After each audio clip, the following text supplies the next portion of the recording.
uzokuva bavuga ngo ugwaye amasida, uzokuva bavuga ngo uri firimasoni, uzokuva bavuga ngo uri gisuma, uzokuva bavuga ngo uri umwambuzi, uzokuva bavuga ngo uri geke, uri geke, uri geke, uri kina.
Yo data we mani rumva yumva bakene ikumva n'abatunzi, ikumva abagabo ikumva n'abagore, Imana yumva buri muntu wese ayitakambiye. Imana ni matari. Ego. Lakini Mungu ni Mungu. Mungu mbele vingine nyuma.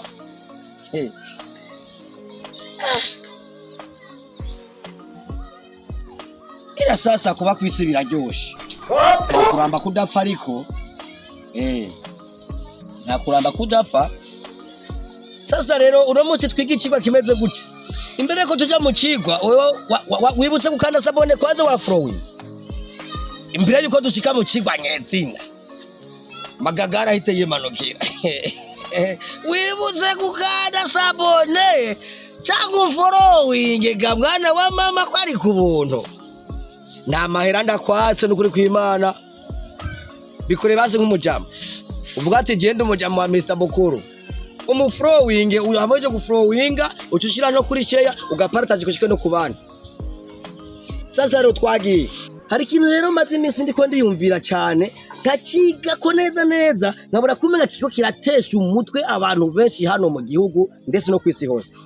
Sibyo wewe ugasanga wagiye wakoze project zawe wamara gukora zya project zawe ugasanga hariho abandi bariko barakunaniza bakuvuga ubuntu bwinshi butandukanye utagira icyo bufasha butagira amakuru n'amaboko.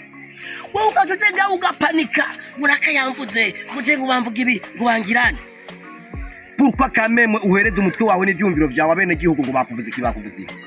Ubundi menya ko buri gice uzo buri kurakora cyose utagira abansi bawe nikizopfa gipasije ngo giterine. Buriya ni Imana mu kuguteza imbere iguha n'ibigeragezo ku ruhande. Yerekana cyane umuntu atagira uwavugwa. Umuntu atavugwa ntabari kuri hitija mbere nibatari byo waruze. Reka kupanika ngo je ngo naka ngo yamvuze ngo bamvuze ibi. No. Uzokuva bavuga ngo ugwaye amasida. Uzokuva bavuga ngo uri firimasoni. Uzokuva bavuga ngo uri gisuma. Uzokuva bavuga ngo uri umwambuzi. Uzokuva bavuga ngo uri geke, uri geke, uri geke, uri kina. Jaga wiyemera ati je suis Magagari. Yes. Je suis Magagari kubera ko muratavugwa nta nicyo bamaze kuri inosi. Buriya abantu babiri batatu bafashe bahagaze ahantu bari ko baravuga umuntu umwe menya ko barenze. Ureke gupanika. Ukanabyumva gusa wewe vuga ati Imana ishimwe akaguru gereke ku kandi. Kibajye abantu ndabarenze maze kubarenga. Ujya mwaje bafashe bari ko barajeje ibyo bagijemba kuri wewe bobuze ibintu bawukora gubyo bateza imbere. ariko babonye kurya mwanya bakwiye kuwufata bariko barakudonda ibyo bashaka wewe utazi. Si ngombwa ibyo bavuga ku nkuru byose ngo bibe byanyabyo, ekada. Ahubwo hari inyenyeri ufise mu mubiri wawe, hari inyenyeri ufise yagira bakuma mu maso ngo patu, igatuma bavuga ibyo batunavuze, igatuma bafata urya mwanya bakawumara bariko barakuvuga ibyo batazi. Wowe fosinga ku bikorwa byawe uri kurakora, bima amatwi bazovuga baruhe, nta kindi biyumvira atari kugusakuriza gusa. Bazosakuza ibintu bitagira uko bingana, ukomeze wibandaniriza ubuzima bw'iwawe. Imana yaguhezagiye, Imana yahaye amavuta, Imana yuguriye imiryango ntawugara.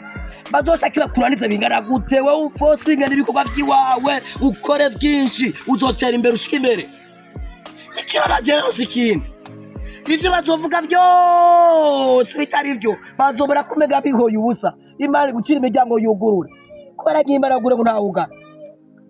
Uze wumva babandi bose babasi bakuvuga ibyo bashaka byose, nibo bazoza bagahinduka inshuti zawe. Mureka mutaba ngo je ndakwemera ngo buriya ngo naragufana, murarinda bizi kuzogerayo. Nawe wibereye ku mutima terega mwese narimbazi. Mwese narimbazi ko muri abasi banje, ariko ku mpamvu ikuzo warabimye amatwi ngo uzokora ibyawe ushika imbere. Yacu rero uhangayika ubyinda umutima utumwanya w'ibikorwa by'iwawe ngo nuko wumva abantu bari baravuga ibintu byinshi bitandukanye ngo ucike intege. Focus na maisha yako, na muntu mwazananye kuri inosi. Wibanda umuryango wawe na mama wawe yakuvyaye. Sana babyeyi murazikana ibintu by'ibitangaza. Ahubwo babyeyi mwese murakuba kuko rimwe mwatumye tubaho, rimwe mutu ariko navuga uno munsi. Wewe uri kuranyumva wibuka gukora partage na share ya following kugira n'abandi babibone bire bintu ndiko ndavuga. Twifosinge ku buzima bw'iwacu, twima amatwi abatuvuga abanzi bacu, hari ico batubonyemo kiturimo indani gituma bapfa tujya mwanya bakatuvuga ibyo bashaka. We rero ni wajangwa nago uzotera inyuma, ni wabima amatwi uzotera imbere. Bajya bose uzobona bizana ku munsi Imana zibera gucira imiryango. Wambaye agakoti nk'aka kiwanje, wagateye ipasi, buri kimwe cyose kimeze, wambaye yebo sivyo?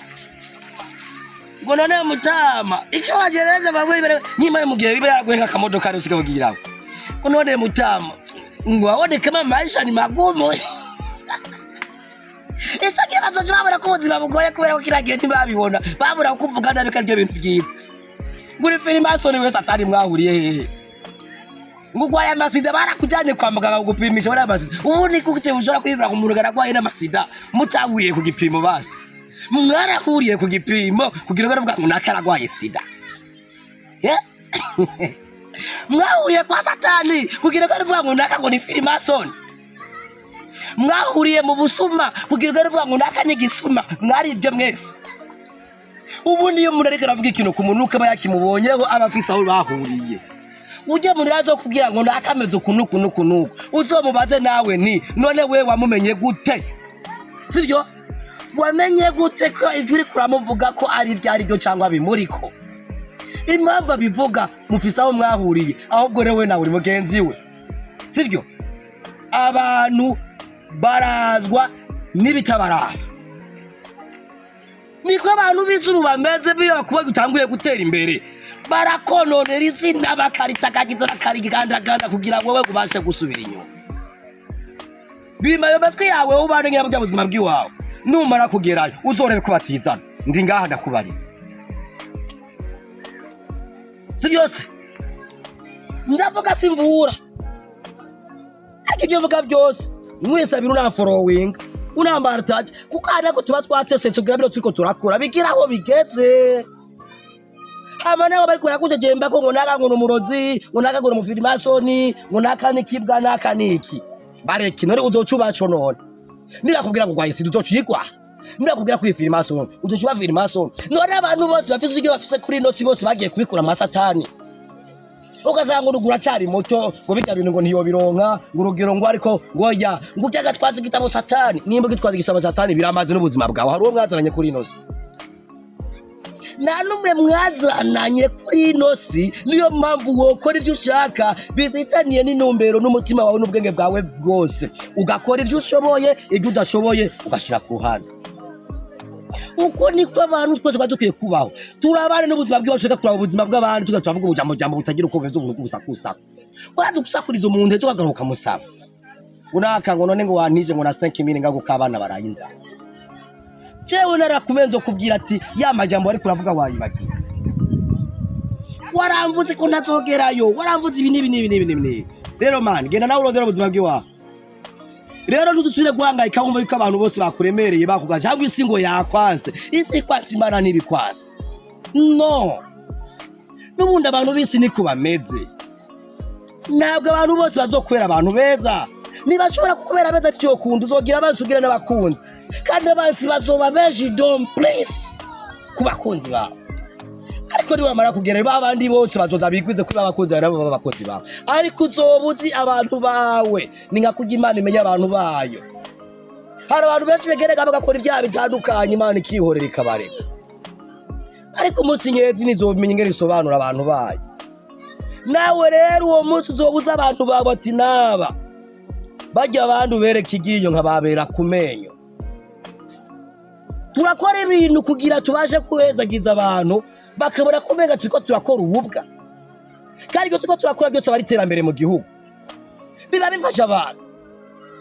Ariko usanga twagenda bamuvuga ibintu byinshi bitandukanye. Mana we, abantu ko bariki mwabaye nabi, raba muhinduke murabare n'ibibareba, mw'abantu mwe kugira ugire ico ugezeho. Reka gutumanya wawe ngo uriko uragenda kuvuga naka n'uruca wunguka ikinone, ugiye ngo reka wo kameme Mr. Bukuru uresi daime muwa yaramumaze. Mr. Bukuru n'umufirimasoni w'inguvu uca wunguka ngaha. Nayahe mafaranga ukuramwo uri kurandonda jewe cyangwa udonda n'abandi bagenzi bawe? Focus na maisha yako, na mimi focus na maisha yangu, duteze imbere igihugu tuzamurane, ejo dushika kuyindi ntambwe. Twese tubeho neza twishime. Nta muntu adashaka kubaho neza, twese dushaka kubaho neza, tujyame neza. Nta muntu akeneye kurara muri Nyabahururu, buri umwe wese aje kurara ku kimatara kimeze neza, yagaramira akavandarateri kari hejuru kamuhuwa. Nawe urabishaka. Rero kubera kutari kumwanyogera kurondera ubuzima bwawe, urondera umwanyogera kuvuga abajye bana. Wewe bazo bari ko baravuga, wewe urishikama umere neza uvuga ati jewe ndabarenze magagari. Kuko igihe cyose uzokora ibintu bitagira abansi, ivyo bintu naho bizokugeza, ntibizokunda nikibaho. Imbere yo kugerayo ubufisa abansi bakunaniza, bakuvuga ibintu byinshi bitandukanye, kuko n'Imana bakugohereza banza kugucisha no mu bigeragezo. Iguye ibyo ukora ikashigwana bazo kugerageza bya bindi bakunaniza muri kurakora, igupimira ubwenge bwawe burirezo burakontroye neza. Nibwo babudakontroye uzonanirwa ubireke ufe nabi, nibwo babukontroye uzofokusinga kuri ya Imana yaguhaye ugikora ugiheze, wamara kukirangiza babansi bawe bose bahize baza baba bakonzi bawe. Murabeho ni Mr. Bukuru muri kumwe. Mwibuka kuja kuri YouTube yacu muri aba filime zacu dukora, hariho filime nyinshi zitandukanye.